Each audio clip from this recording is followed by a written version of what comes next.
Hello and welcome to the show. I'm Richard Vobes, and it seems that Rishi Sunak has, I'm late to the party on this one of course, announced the next general election on the 4th of July. Independence Day, as it happens. I wonder how independent it will be after the 4th of July if everybody goes and votes for Tory, Labour or what are they? The Democrats. I can't even remember what their names are. They haven't been in the news for so long. Anyway, how independent will it be? Well, it'll be a lot more independent if nobody actually blooming well votes for it. Here he is. General election, July 24. What happens next? So the Prime Minister has called an election on Thursday, the 4th of July, 2024. There he is. Apparently it was pouring with rain and he got splashed in his very expensive suit. It says here on 22nd of May, which was yesterday, or the day before, in fact, and it was yesterday, Rishi Sunak called general election to be held on the 4th of July. To do this, the Prime Minister will request permission from the King to dissolve Parliament. This will be done on the 30th of May, with the vote taking place 25 working days later. This process was carried out in accordance with the Dissolution and Calling of Parliament Act, which in 2022 replaced the Fixed Term Parliaments Act of 2011. The Prime Minister had the flexibility to call the general election at the time of his choosing up until the 17th of December this year, which is 5 years after the Parliament first met after the last general election. Now, the interesting thing here for me is to do this, the Prime Minister requests permission to dissolve Parliament from the King. Now, let's assume that the King, who's also sponsored by the WEF and the WHO, just as all of Parliament is, all the parties, it seems to be, are sponsored or at least coerced and told to do whatever the WEF and the Bank of Rome, the Club of Rome, the Bank of International Settlements, and the whole, all of them, all the dark Luciferians and the dark forces and all of that. Let's supposing, of course, that the King says, yep, that's it, it's all part of the plan. We're going to have this snap election and we can then guarantee that one of you parties get in, and so we can then get on with the tyranny, the next stage of the tyranny, which is going to affect everybody. All in the world of, it's all very good for you. Yeah, it's this lockdown and this taking mandates for medical interventions and the spraying of the skies, the poisoning of the water, the sexualization of children, the digital IDs, the CBDCs, the on and on and on it goes. That's all good for you. It's all, we are the benevolent, kind, generous government, and we're going to get in as quickly as possible so that we can continue with our dark work. But it says there, does it not? He has to get permission from the King to dissolve Parliament. What happens when Parliament is dissolved for that short space of time? Does it mean that there is no Parliament whatsoever, that nobody's in control, that is the moment that the people of this world, or the people, certainly of the people of this country, England and Wales, and possibly Scotland, can rise up and say, do you know what, actually, you've dissolved. You no longer exist. All your MPs mean nothing. You're no longer there. Can we just form our own parliament? Can we do our own thing and get rid of you altogether? Maybe if nobody voted whatsoever at all, they couldn't form a parliament. I mean, they'll go around with their begging bowl saying, vote for us, vote for us. But if people do vote, even if they vote for independence, who are they and what are they actually voting for? To me, it seems that it's a tacit agreement to more of parliamentarian stuff. That system, the system that has a prime minister and a cabinet, and that they can make the rules and dictate down to us what's going to happen, and that there'll be the civil service behind them and nefarious outfits like the Nudge Unit that is working for them. It seems to me that it doesn't matter who you vote for, even though the independents are saying, no, but Richard, you don't understand. You've got to have that vote. It's our right. No, it's not a right, is it? It's not a privilege or anything. It's just something that people believe that is useful to do. But sovereign people, independent people should elect, not vote. Voting seems to me is what, you can all vote for me if you so wish. Come on, vote for me.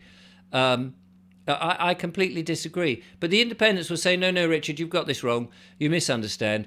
If we can get in enough independents, we'll change all of this. We'll change it, really.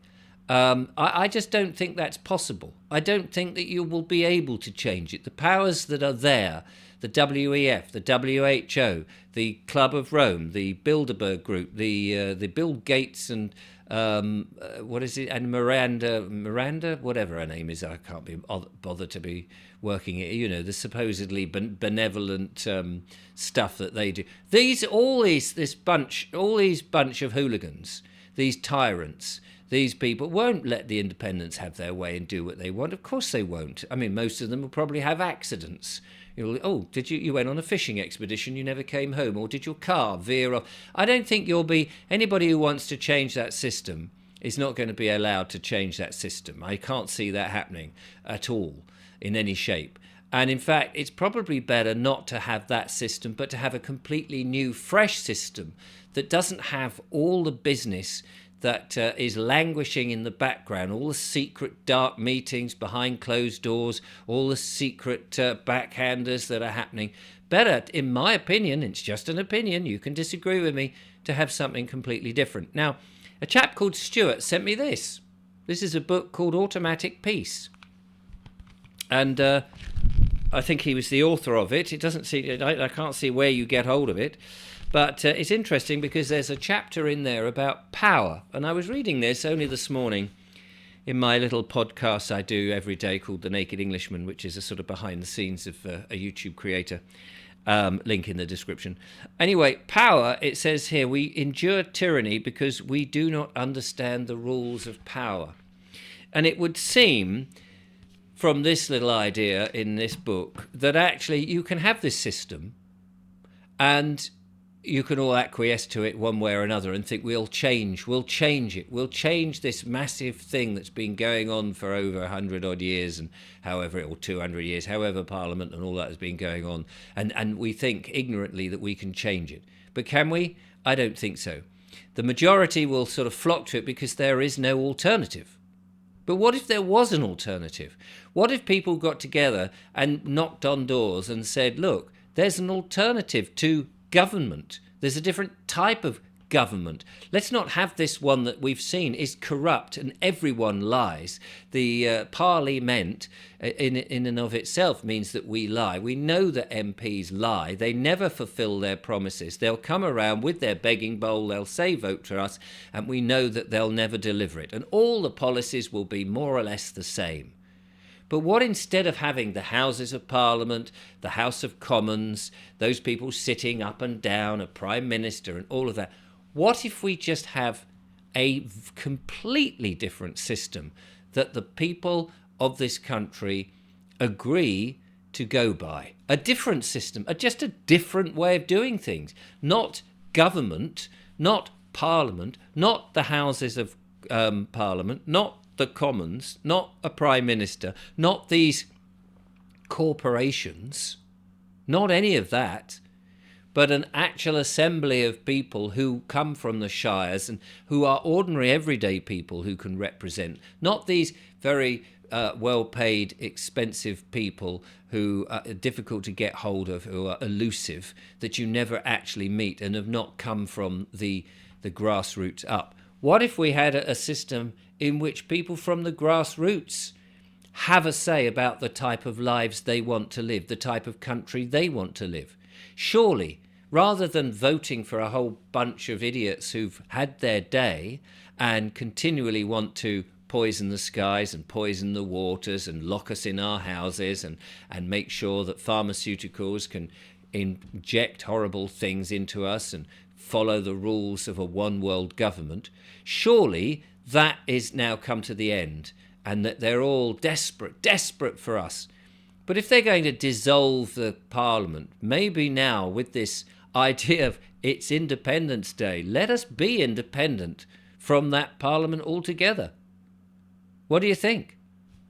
It's just an idea. Maybe there's something in it. Maybe there isn't. Maybe you just want to acquiesce and go, no, Richard, we can't do. There's too much like hard work. We couldn't possibly do that. We've just got to go. This is just a fait accompli. We have to follow the thing. We've always done it. That's the way it works. We can't be bothered to do anything else. Really? Well, let's have a look at the old way then. Let's just take our minds to how the old way and what's happening to this country. Here's an interesting article. This is in Germany that came to me only this morning. Have a look at this and see what you make of this. This is Germany has decided to decriminalise child pornography. Yes, they have. And it could happen here. Let me just read this first statement here. This week, there was an instructive news story that helps explain the collapse of Western civilization that we see around us these days. The German parliament voted to decriminalise the possession of child pornography, downgrading it from a felony to a misdemeanour and reducing minimum penalties for the possession and distribution. Now, if that is not a bit of a worry, if that is not part of the downward slope, that the continual sexualization of children, meaning that there you are sitting in your bedroom going, oh, look at that little young thing, and getting all excited and knowing that nobody can knock on your door and try and reason with you that that is not actually a good thing, that you're a bit perverted and that's not helpful to a generation of families across the world, then I don't know, what can we do? The government also have been saying, and this, I think this website's been up for a while, but there was a story somebody sent me in the Daily Mail. I don't read the paper, but apparently the government have also been saying, prepare. You may need to be locked down or in your house, or something may happen for 3 days. Make sure you've got enough food, they're saying. And here is their official website, preparecampaign.gov.uk. And it's telling you, why are they telling you this now of all times? Emergencies such as flooding, fires, power cuts can affect us all. And there are these simple steps that you can take. And of course, one of them is make sure you've got plenty of food. And who knows what's going on? We've heard this. Last year we had that emergency thing that came to our phone? Clearly something is up the pipe. And it's likely to come very soon. I don't know what it is, but maybe we need to get that food in. Maybe we need to make sure that we've got everything we require if we batten down. Won't happen, I don't suppose, before the general election, of course, because that way the government wouldn't possibly get in. Unless the government say the Tories, manage to show, we saved you from this. That's a good reason to vote for us. In 25 working days. I'm not sure. An alternative method of governance to me seems like a sensible idea. You may disagree. You may say, but how do we do it? That is a very good question, of course. How do we do it? But the first thing is we've got to even think that it's a possibility.